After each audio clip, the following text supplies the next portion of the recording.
আসসালামু আলাইকুম, আসাদুল্লাহ বলছি, এমবিবিএস ফোর্থ ইয়ার। আজকে তোমার সাথে যে বিষয়টা নিয়ে আলোচনা করব সেটা হচ্ছে যে প্রাইভেট মেডিকেলে, বেসরকারি মেডিকেল কলেজে মানে মেধা কোটা ও অসচ্ছল কোটায় ভর্তির বিষয়ে আমি আজকে সম্পূর্ণ এই ভিডিওতে আমি কথা বলবো। তো আসলে দেখা যাচ্ছে যে প্রাইভেট মেডিকেলে, বাংলাদেশে প্রাইভেট মেডিকেলে আছে 67টা, তার মধ্যে হচ্ছে তোমার 61টা ছেলেদের, এমনকি 6টা হচ্ছে উমেন্স মেডিকেল কলেজ। এই মোট 67টা প্রাইভেট মেডিকেল আছে। এই 67টা প্রাইভেট মেডিকেল কলেজে 5% সিট কিন্তু দরিদ্র মানে মেধা কোটা ও অসচ্ছল কোটার জন্য 5% সিট।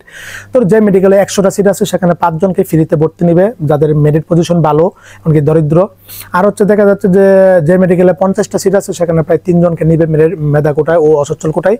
তো এই কোটা সম্পর্কে আজকে তোমার সাথে আলোচনা করবো। এটা মেডিকেল কলেজে আগে ছিল, আগেও তোমার যে কোনো মেডিকেলে আগে সরাসরি গিয়ে ফর্ম তুলতে হতো, যে যতটা পারতো মানে ফ্রিতে ফর্ম তুলে ওখানে আবেদন করতো, তখন ভাইবার জন্য ডাকতো ওদেরকে, তখন ভাইবার নিত, তারপরে ওইখান থেকে যতটা আবেদন করতো ওদেরকে মাস থেকে যাদের ভালো পজিশন, এমনকি যারা ওরা মনে করে ওদেরকে সিলেক্ট করতে ভাইবার জন্য, এমনকি ওদেরকে ডাকতো, তখন ভাইবার মধ্যে ওদেরকে একটা মোটামুটি ফ্রিতে ভর্তি হওয়ার একটা সুযোগ থাকতো। হ্যাঁ, আর গত 2 বছর যাবত যেহেতু অটোমেশন পদ্ধতি, তো এই অটোমেশন পদ্ধতিতে কিন্তু মেধা ও অসচ্ছল কোটায় দরিদ্রের আবেদন তুমি অনলাইন পোর্টালে করতে পারো। তো তোমার পজিশন যদি ভালো থাকে, এমনকি তুমি দরিদ্র অসচ্ছল থাকো, ডকুমেন্টগুলি শো করে তুমি কিন্তু অসচ্ছল কোটায় আবেদন করতে পারো।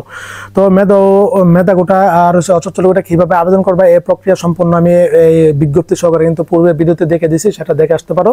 তো আজকের যে বিষয়টা নিয়ে আমি কথা বলবো সেটা হচ্ছে দেখা যাচ্ছে যে তোমার দরিদ্র অসচ্ছল কোটায় আমার বিগত, আমি জানো যে তোমরা প্রাইভেট মেডিকেল মানে আমি মেডিকেল অ্যাডমিশন কোর্স করাই, তো সেখানে দেখা যাচ্ছে বিগত 3 বছর আমার স্টুডেন্ট কাছ থেকে প্রায় 50 জন স্টুডেন্ট বিভিন্ন মেডিকেলে মানে মানে মেধা কোটায় ও অসচ্ছল কোটায় তোমার চান্স পেয়েছে।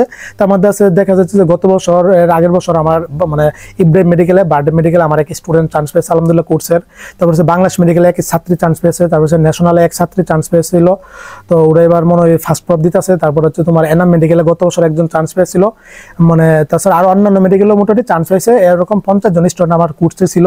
তো ওরাও জানতো না যে মেধা ও দরিদ্র কোটায় যে আবেদন করা যায়, এমনকি ফ্রিতে পড়া যায়। আমার পরামর্শ, আমি ওদেরকে একটা গ্রুপ করে সেখানে এই 50 জনকে অ্যাড করে বিগত 2 বছরে, তো এই 2 বছরে 2টা কোর্সের মাধ্যমে এই পেড কোর্স থেকে, তো তখন ওদেরকে পরামর্শ দিয়ে কাউন্সিলিং করে মোটামুটি ওদেরকে যখন দিয়েছি যে না, এগুলোতে টাকা মাকা লাগে না, মোটামুটি তুমি একটা ভালো পজিশন থাকলে তোমার চান্স হয়ে যাবে, তখন ওরা আমার পরামর্শ মোতাবেক আবেদন করছে, এমনকি চান্স পেয়ে গেছে আলহামদুলিল্লাহ। ডাক্তার হওয়ার সাথে আপনার স্থায়িত্ব গলা জোড়ানোর সুযোগ পেয়েছে আলহামদুলিল্লাহ। তো এবারও প্রায় দেখলাম যে প্রায় আমার গ্রুপে মানে যে আমার এবার আমি পেড কোর্স চালু করতে পারিনি মেডিকেল অ্যাডমিশনের, আমি ফ্রি কোর্স নিয়েছি। এখান থেকে মোটামুটি দেখলাম যে সব মিলিয়ে টিলা প্রায় 60 জন স্টুডেন্ট আছে যাদের ইনশাল্লাহ মেধা ও অসচ্ছল কোটায় চান্স হয়ে যাবে। তো আসলে এই মেধা ও অসচ্ছল কোটায় চান্স হওয়ার ক্ষেত্রে কিছু যে বিষয়টা, তো কারো পজিশন হচ্ছে 5000, তোমরা জানো যে সরকারি মেডিকেলে 5380টা পর্যন্ত মানে সিট পর্যন্ত চান্স নিয়েছে, বাকিগুলি কিন্তু আসলে এই তোমার চান্স হয়নি। কিন্তু তারপরে এখানে দেখা যাচ্ছে যে 1-200 সিট মানে ফাঁকা যাবে, অথবা 1-200 সিট ভার্সিটি বুয়েটে চলে যাবে, তখন ওয়েটিং থেকে মোটামুটি টানবে। হ্যাঁ, তো দেখা যাচ্ছে আমার কিছু 10 জন স্টুডেন্টের আমি লিস্ট মানে পাইলাম, তো তার মধ্যে ওদের ইনশাল্লাহ ওয়েটিং থেকে আসার সম্ভাবনা খুবই খুবই খুবই বেশি। ওয়েটিং থেকে না আসলেও কিন্তু মেধা ও অসচ্ছল কোটার আবেদন করবে, সেখানে ইনশাল্লাহ 100% ওদের ইনশাল্লাহ টপ মেডিকেলগুলিতে ইনশাল্লাহ এবারও আয়সা পড়বে। এই যে 11 জনের নাম দেখতেছে ইনশাল্লাহ ওদের আয়সা পড়বে ইনশাল্লাহ। বেশিরভাগ এখানে মেয়ে আছে, 2-3 জন ছেলে আছে, আর বাকিগুলি সব মেয়ে। তো আমার এক ছাত্রী পজিশন দেখতেছো যে তোমরা আমার এই ডিসপ্লেতে, ওর পজিশন হচ্ছে 5385তম, মার্ক পেয়েছিল 76.25। কপাল কতটুকু আসলে মানে মানে খারাপ হলে এরকম হয়, যেখানে 5380টা পর্যন্ত সিট নিচে চান্স নিয়েছে, আর ওর পজিশন হচ্ছে 5385। দুইটা সিটের জন্য চান্স পায়নি সরকারিতে, কিন্তু ওর ওয়েটিং থেকে ইনশাল্লাহ 100% ওয়েটিং থেকে ওর ভালো একটা মেডিকেলে আইসা পড়বে, যখন ওয়েটিং লিস্ট দিবে মাইগ্রেশন হবে। তারপরে আরেকজন ছাত্রীর পজিশন দেখতেছে, ও কিন্তু মেধা কোটা আবেদন করবে, আমার সাথে কথা হয়েছে, মানে এগুলি কাউন্সিলিং করতেছে। মেধা কোটা ইনশাল্লাহ টপ মেডিকেলগুলিতে পেয়ে যাবে, বাংলাদেশের টপ মেডিকেলগুলিতে ওরা ডাক পাবে। আরেকজনের সিরিয়াল হচ্ছে তোমরা দেখেছো, ও ছাত্রী আমার 5389তম, ও আবার মানে মার্ক পেয়েছিল 76.25। হ্যাঁ, আরেকজনের দেখা যাচ্ছে যে 5394তম, ও মার্ক 76.25। আরেকজন হচ্ছে 5800 মানে 66তম, ওর মার্ক হচ্ছে 75.75। একটা মার্ক দেখতেছে যে 5643তম, তো ওর মার্ক দেখা যাচ্ছে যে 76। তারপরে আরেকটা মার্ক দেখতেছি যে আমি 5733তম, তো ওর মার্ক দেখতেছি যে তোমার মানে 773। আরেকজনের মার্ক হচ্ছে তোমার দেখতেছি যে আমরা পজিশন মানে 5,925 ওর হচ্ছে মেরিট টেস্ট স্কোর হচ্ছে 72.75। আরেকজন ছাত্রীর দেখতেছি আমরা মানে 7,890তম, মানে ওর মেরিট স্কোর হচ্ছে 70.75। আরেকজন মেয়ের দেখতেছি 6,671তম, ওর 72 পেয়েছিল। আরেকজন মেয়ের দেখতেছি যে 6,386তম, ওর 72.25।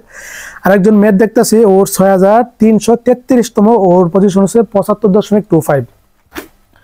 তো বিষয় হচ্ছে যে ওদের কিন্তু মানে মোটামুটি ওয়েটিং থেকে আসার সম্ভাবনা খুবই খুবই বেশি। এবার গত বছর ওয়েটিং থেকে 5,552 পর্যন্ত টানছে, এবার ইনশাল্লাহ আশা করি 5,700 কি 800 পর্যন্ত ইনশাল্লাহ যাবে, মানে মাইগ্রেশন থেকে ওয়েটিং থেকে টানবে ওদেরকে। হ্যাঁ, মানে ওয়েটিং থেকে বুয়েট বাকি আছে, ভার্সিটি বাকি আছে, অনেক কিন্তু মেডিকেলে পড়বে না, কিন্তু বুয়েটের স্টুডেন্ট ভার্সিটি স্টুডেন্ট ওরা মেডিকেলে দিছে, চান্স পেয়ে গেছে, কিন্তু ভর্তি হবে না, অথবা ভর্তি হলো পরে এগুলি ক্যান্সেল করে ফেলবে। তখন কিন্তু মোটামুটি এরকম প্রত্যেক বছরে 200-300 স্টুডেন্ট থাকে।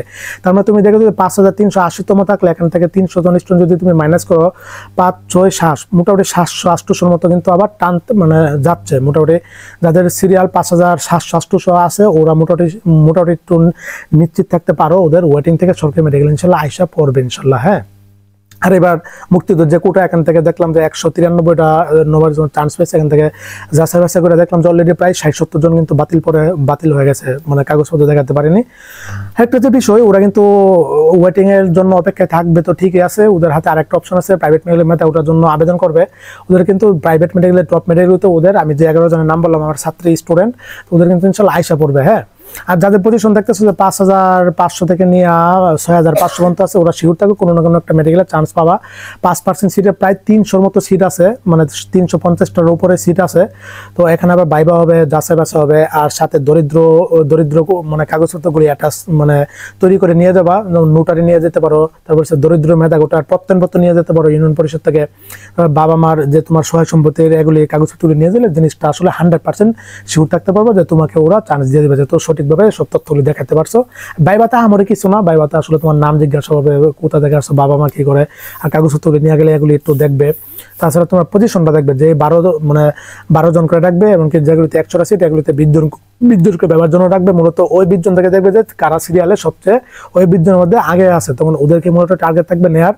আর এখানে আসলে অন্য কিছু দুর্নীতি হয় না, হাতে কোনো হয়তো কিছু মেডিকেল হয়, তবে বেশিরভাগই পিওর থাকে। যেহেতু আমার নিজের স্টুডেন্ট 50 জনের উপরে স্টুডেন্ট মেধা করে চান্স পেয়েছে বিগত 2 বছরে, তার মানে এগুলি শিওর থাকে। ওরা ভাবছে যে এগুলি টাকা মাকাতে সিট কিনা হয়, মূলত ওই রকম কিছুই না, মোটামুটি পিওর ভাবে পাওয়া যায়। হয়তো হাতে কোনো কিছু মেডিকেল মানে কিছু থাকতে পারে যারা একটু দুর্নীতি করে, টাকা দিয়ে সিটগুলি বিক্রি করে ফেলে, তো ওইরকম কিন্তু মূলত হয় না। এবারে এই সুযোগ নাই, ডিজিএস অফিস থেকে কিন্তু সম্পূর্ণ যারা মেধা আবেদন চান্স হয় ওদের সম্পূর্ণ ডকুমেন্ট কিন্তু ডিজিএস অফিসে জমা দেওয়া লাগবে। তার মানে এবার বুঝতে পারতেছো সবগুলো একটা সিকিউর আছে, এখানে কিন্তু মানে লবিং করার কোনো সিস্টেম নাই।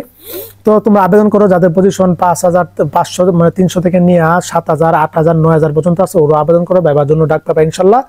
বাকি রয়েছে আল্লাহর উপর, এটা একটা ভাগ্য, এটা আসলে একটা তকদির। তো দেখা যাক কি হয়। আর মেধা কোটার বিষয়ে আরো কোনো জানা থাকলে আমাকে হোয়াটসঅ্যাপ করবা, আমি ইনশাল্লাহ যতটুকু পরামর্শ দিব। আর যারা প্রাইভেট মেডিকেলে ভর্তি হতে চাও তাদেরও পরামর্শ দিব ইনশাল্লাহ। তো এই সিরিয়ালে থাকলে তুমি অবশ্যই মেধা কোটার জন্য ফর্ম তুলবা, তাছাড়া কিন্তু তুললে না কোনো লাভ হবে না। তো এই ছিল। তো আমার আরেক স্টুডেন্টের পজিশন দেখলাম, ও মার্ক তো হচ্ছে 77.75, কিন্তু ওর পজিশন 12,000, ওরা কিন্তু টাইনা নিয়ে নিবে মেরিট কোটায়, এমনকি দরিদ্র সচ্ছল কোটায়। দরিদ্র মানে মেরিট কোটা আবেদন করার ক্ষেত্রে অনলাইন থেকে মানে তোমার যে টেস্ট স্কোর পেয়েছো সেখান থেকে 60% মার্ক নেবে, আর তোমার দরিদ্র অসচ্ছলতা কাগজপত্রগুলি থেকে 40 মার্ক নেবে। তার মানে ওই দিক দিয়ে কিন্তু ওই দিক দিয়ে 77 পেয়ে গেছো, 77কে তোমার গুণ দিবে 0.6 দ্বারা, তোমার 60 মার্ক আসতেছে, তুমি কিন্তু হিউজ পরিমাণ একটা মার্ক পেয়ে যাচ্ছে এখানে। আর দরিদ্র অসচ্ছল থেকে আছে তোমার হচ্ছে মানে 40 মার্ক, সেখানে কাগজপত্রগুলি সবকিছু যদি ক্রাইটেরিয়া তোমার থাকে পূরণ করো, এগুলো আমি আগের ভিডিওতে দেখেছি, ওইগুলো থাকলে 40 মার্ক যদি পেয়ে যাও, ওরা ওই দিক দিয়ে হিউজ পরিমাণ, ওকে কিন্তু 12,000 টাকা সত্ত্বেও কিন্তু ওকে কিন্তু টাইনা নিয়ে নিবে মেধাও দরিদ্র অসচ্ছল কোটা, কিন্তু ও কিন্তু চান্স পেয়ে যাবে ইনশাল্লাহ, আমার ওই স্টুডেন্টটা ওটা ছাত্র। তো এই ছিল। তো সবাই আবেদন করো, বাকিটা দেখা যাক, আল্লাহ ভরসা, এটা একটা তকদির। তুমি ফ্রিতে প্রাইভেট মেডিকেলে পড়ার সুযোগ পাবা, যেখানে 34 লক্ষ টাকা খরচ হয়, তুমি ফ্রিতে পড়ার সুযোগ পাচ্ছ সরকারি খরচে। আর যারা আসলে এই পজিশনে আসো, আমি যাদের বললাম টেনশনের কোনো কারণ নাই, তোমার ইনশাল্লাহ সরকারিতে হওয়ার সম্ভাবনা খুবই খুবই বেশি। তারপর মেধা কোটার জন্য আবেদন তুলবা, অপশনটা যেহেতু আছে। তো এই ছিল। সবাই ভালো থাকো, সুস্থ থাকো, আর সকলের জন্য আসলে দোয়া রইল। পরবর্তী ইনশাল্লাহ কোনো না কোনো এক ভিডিও নিয়ে তোমাদের সাথে ইনশাল্লাহ উপস্থিত হবো। আমার সাথেই থাকো। যে কোনো পরামর্শ আমাকে হোয়াটসঅ্যাপ করতে পারো, কল করতে পারো। ইনশাল্লাহ ভালো দিক পরামর্শ দিব ইনশাল্লাহ। কোন মেডিকেলে তোমার চয়েস দিলে মোটামুটি আইসা পড়বে 100%, অনেকে ওটাতে পেয়ে যাবা। মেরিট কোটাতে কোনগুলিতে অনেকে সবাই কোনগুলিতে আবেদন করে, তোমার পজিশন কোনগুলিতে করলে 100% হয়ে যাবে, এই পরামর্শগুলো ইনশাল্লাহ দিব। তো এই ছিল, সবাই ভালো থাকো, সুস্থ থাকো। আসসালামু আলাইকুম ওয়া রাহমাতুল্লাহি ওয়া বারাকাতুহু।